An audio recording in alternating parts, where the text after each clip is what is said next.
কালী মন্দির দর্শন হয়ে গেছে।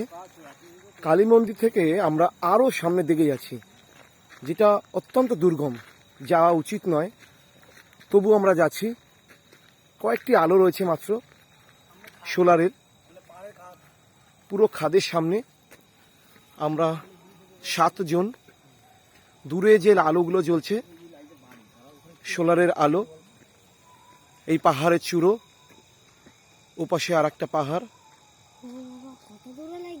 একটা জয়চণ্ডী, আর জয়চণ্ডীর পাশে আরেকটি পাহাড়। ওই যে দূরে এই জয়চণ্ডী পাহাড়ের আর এক শৃঙ্খল। সারা রঘুনাথপুরে জুড়ে এরকম ছোটোখাটো অনেকগুলো শৃঙ্খল মাথা উঁচু করে আছে, আলো সহ। আমরা প্রত্যেকে রয়েছে এখানে, এখনো আসছে কালী মন্দিরের ওপার থেকে। বিশাল বড় বট গাছ, ওপাশে পাহাড়, দূরে জয়চণ্ডী, হীরক রাজার দেশ।